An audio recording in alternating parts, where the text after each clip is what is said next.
This story requires a little bit of technical context that I need you to bear with me on, because without it the whole thing loses something important. The year was 1994, and we were using film cameras. Not as a stylistic choice, not as a vintage aesthetic thing, just because that was how cameras worked then.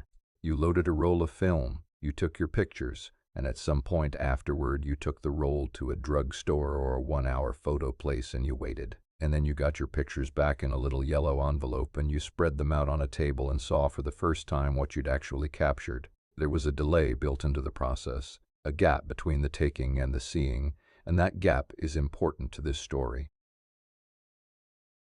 I was in my early 20s that summer. 4 of us had been planning a camping trip for most of the spring.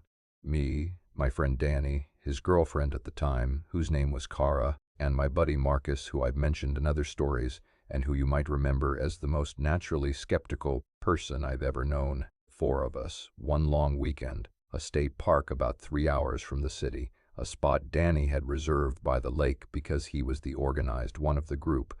We'd done camping trips before. We knew what we were doing well enough to not embarrass ourselves, which is about the right level of competence for a group of early 20s friends doing a long weekend outdoors. We drove up on a Friday afternoon and made good time and found our spot and set up camp with the efficient pleasure of a group that's done this together before. The spot was good.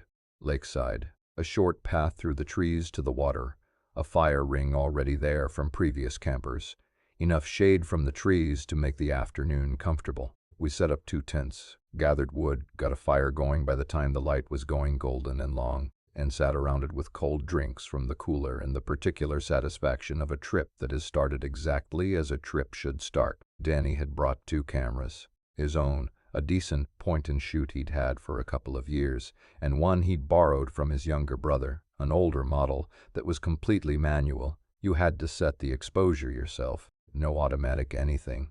He brought it as a backup, he said, because he was bad about forgetting to charge batteries, which was the kind of thing Danny would be bad about.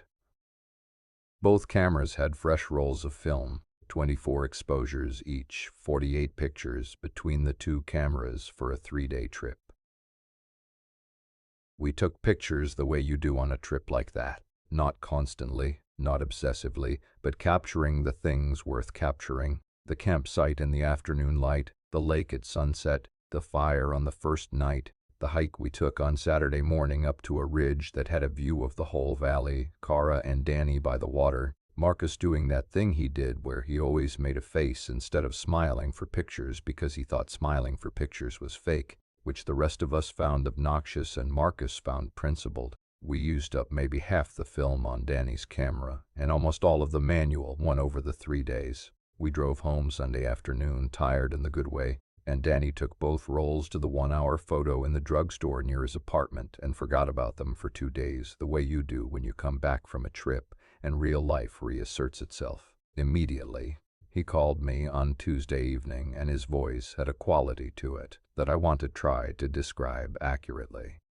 Danny was not an excitable person. He was steady and practical and slow to alarm. The quality in his voice when he called was not excitement and not fear, but something adjacent to both, a kind of controlled puzzlement, the voice of someone who has encountered something that has overloaded their usual processing and who is being very deliberate about how they handle it. He said, "I need you to come look at these pictures." I went over that night. Cara was there. Marcus came later. We spread the photos out on Danny's kitchen table. They all had an extra person in them. Not all of them, the ones that were just landscape, just the lake or the trees or the fire without people. Those were fine. Those were what we'd taken. But every photograph that included any of us also included someone else. Not in the same position in every photo, not doing the same thing, not even always visible to the same degree, sometimes clearly present, standing at the edge of the frame or in the background between the trees.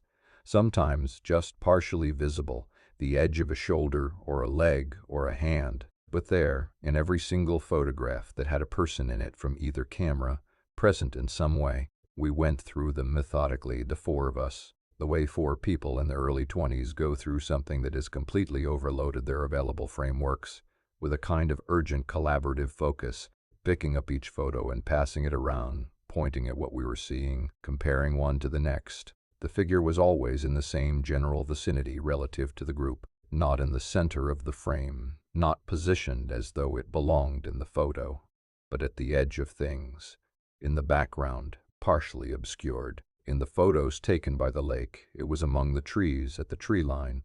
In the photos taken at the campsite, it was further back, in the trees, behind the tents.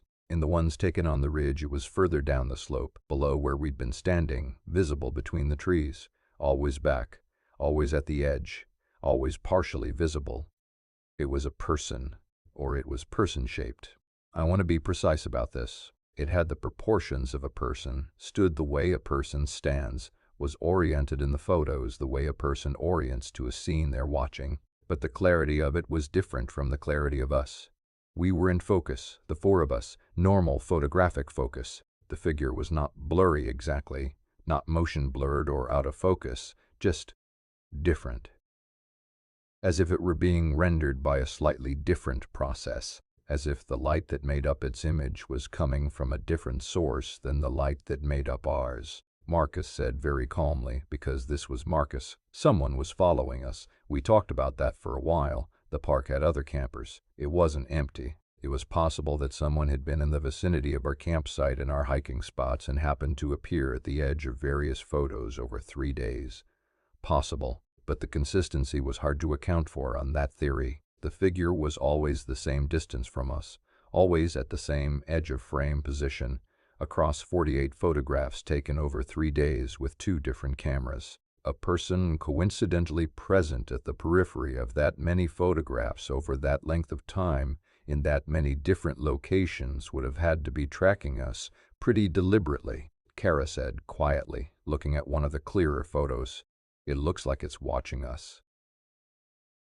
We all looked at the photo she was holding, the campsite at dusk, the 4 of us around the fire, mid-conversation, natural and unposed, and at the tree line behind us, visible between 2 birch trees, the figure, standing still, facing the fire, facing us. The watching posture was the thing. In every photo where it was visible enough to read its orientation, it was facing us. Whatever direction we were looking, it was looking at us from behind. At the lake, at the fire, on the ridge, always behind us, always looking. We were quiet for a while after that.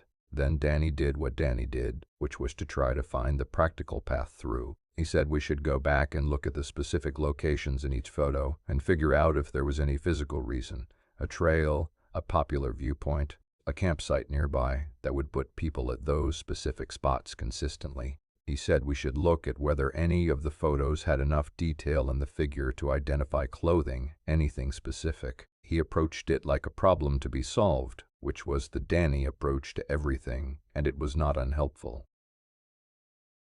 We looked at the clearest photos. The figure, in the photos where it was most visible, appeared to be wearing dark clothing or light clothing that photographed dark for reasons we couldn't explain. The shape of it was consistent, neither very tall nor very short, neither heavy nor slight.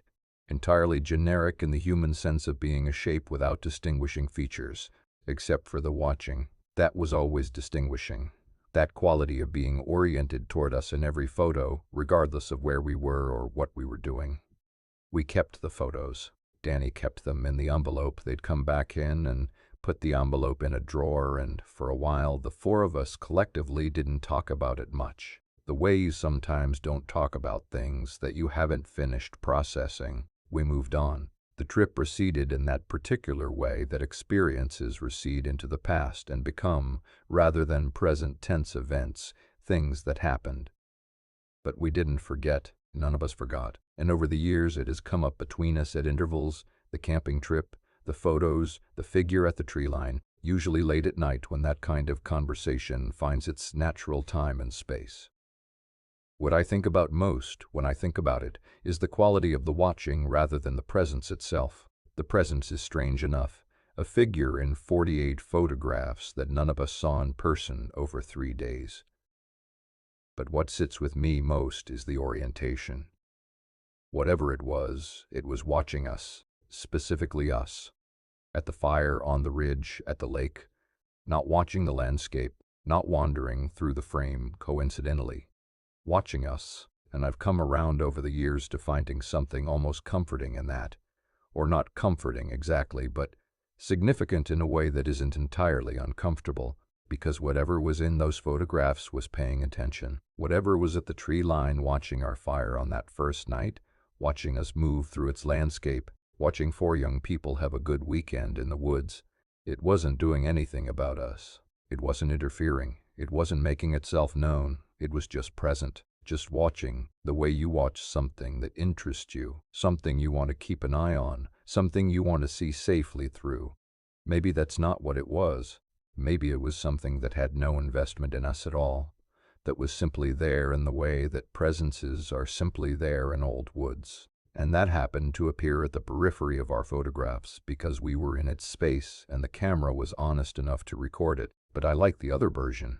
I like the idea of something old and patient and watchful in those woods, something that had been there longer than the state park designation, longer than the trails and the fire rings and the 1-hour photo places, something that watched the campfires of people who moved through its territory and found those fires interesting, those people worth watching, and kept a quiet distance and let them have their weekend. We had a good weekend. I want to say that clearly. Whatever was in those photographs, whatever was at the tree line, we had a genuinely excellent long weekend. The fire on the first night was one of the best fires I've ever sat by. The ridge hike was beautiful. The lake at sunset was the kind of thing you try to describe to people and can't quite do justice to. Marcus made his face in every picture, and we gave him grief for it. Kara and Danny were good together in the way that people are good together when they're in a place they love. Danny still has the photos. He mentioned them when we talked recently, said they were still in the drawer they'd been in for 30 years, in the little yellow envelope. I asked him if he'd ever looked at them again, and he said a few times over the years. I asked him what he thought when he looked at them now. He was quiet for a second, and then he said, "I think we were never really alone out there, and I think that's okay. I think that's okay. I think he's right. Sleep well tonight." If you've ever sat around a fire in the dark with people you love and felt that particular ease of a good night outdoors, that's what this story is really about. The rest of it was just the woods being what woods are and always have been and always will be, keeping watch. Good night.